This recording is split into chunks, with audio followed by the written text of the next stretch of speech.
So, for today's episode, part of the 30-day series, I will discuss why women are naturally gifted at sales. I will be going over 6 traits, and I will also include references just so we have an understanding and evidential proof. The first trait is women are at a base level more naturally emotional. We're good at reading people. Sales is fundamentally about people. And so before you can sell anything, you have to understand the human in front of you, their hesitations, their situations, their real needs, and what's left unsaid. Also, research consistently finds that women on average score higher on measures of emotional intelligence, the ability to perceive, understand, and manage emotions both in themselves and others. So, for example, reading tone of voice and body language more accurately, detecting emotional cues, hesitations, uncertainty, excitement. We're also good at identifying objections before they're spoken out loud, responding with empathy instead of pressure. So, women, I would say, we're good at reading behind the lines. Or so moving on to the second trait is listening instead of talking. The single most common mistake in sales is talking too much. The best closers are the ones who ask the right questions, then get out of the way and actually listen. So, in other words, as sales professionals, we have to ask a question that's going to generate an answer that we like, that we want in order for us to move forward. And with that said, we have to listen carefully. We have to be present in order to keep that connection and rapport going. And so there was a study in communication research that shows women tend to use more active listening behaviors.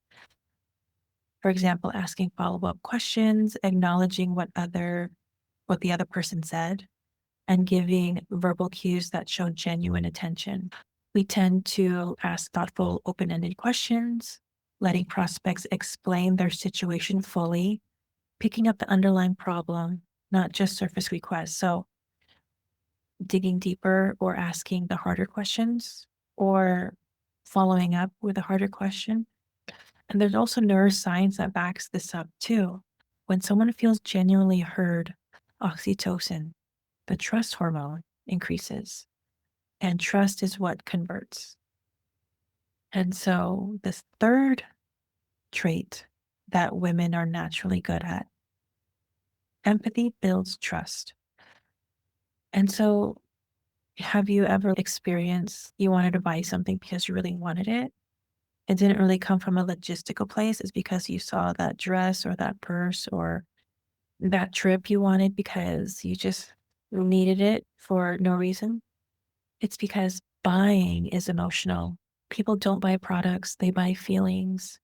They buy certainty, relief, transformation, and they buy from people they trust. And to talk about empathy, it's the ability to understand and share the feelings of others. It's the cornerstone of consultative selling, and research shows women tend to score higher on empathy measures across lifespan, according to Christoph Moore and et al. 2014. And so we're good at communicating warmth naturally without forcing it. We're good at meeting prospects where they are emotionally and making the conversation feel like help, not a pitch. With empathy, that lowers a buyer's guard. And a buyer or a prospect without their guard up is a buyer ready to say yes, depending on the situation, depending on what they're buying. Number 4 is women collaboration versus competition. Instead of an aggressive sales person, we really, as salespeople, we want to really understand if this is really going to be a good fit. And according to Abley and Carley, 2003, research in organizational behavior shows that women are more likely to use collaborative relational communication styles in professional settings. So we might say, let's figure this out. Let's figure out if this is right for you, not let me try to convince you.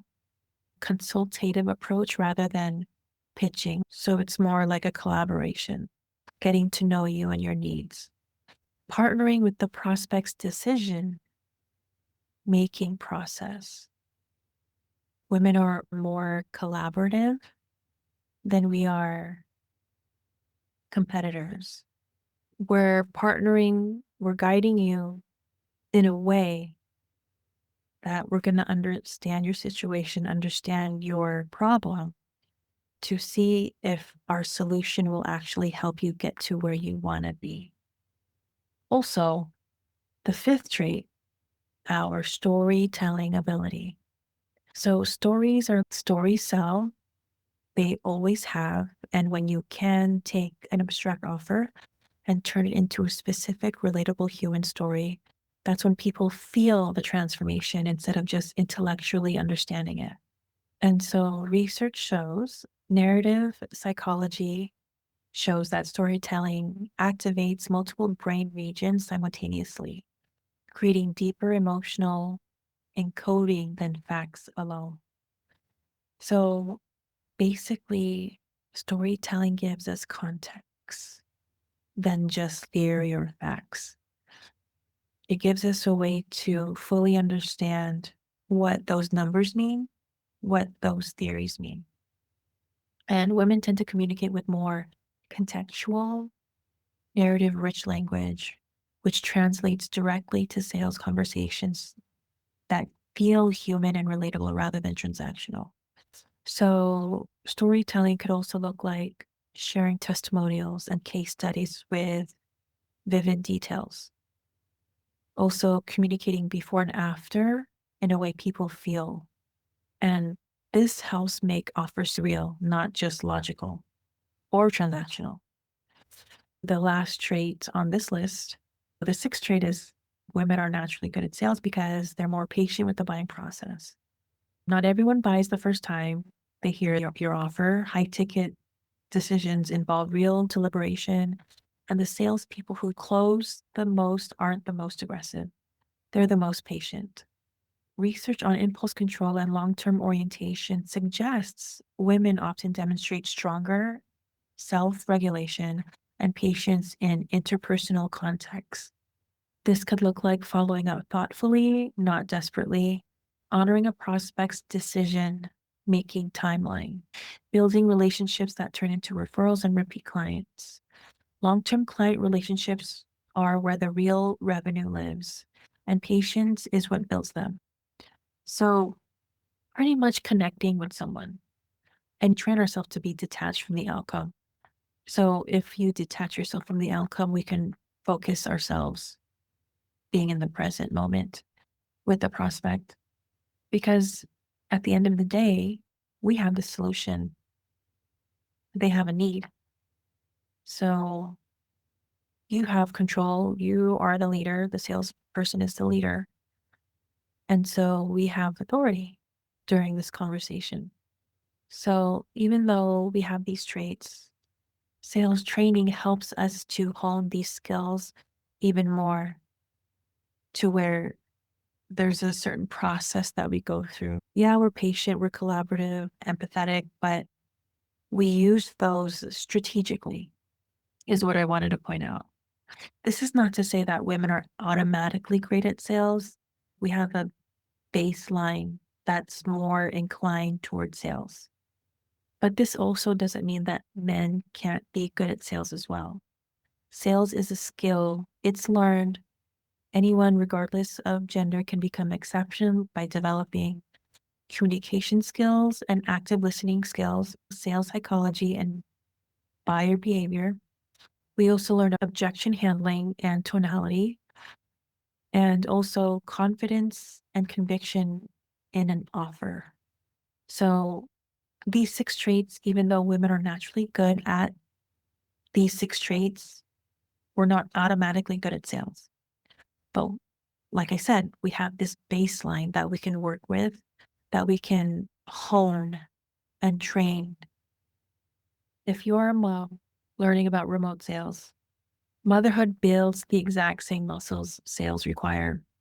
Motherhood builds patience under pressure, emotional awareness and reading a room, managing multiple conversations at once, and also staying regulated when someone else isn't. Moms have been practicing parts of sales every single day without even knowing it, and the skills are already in you. Now you just need a framework. So I hope that was helpful, and that's it for now, and I'll see you next time.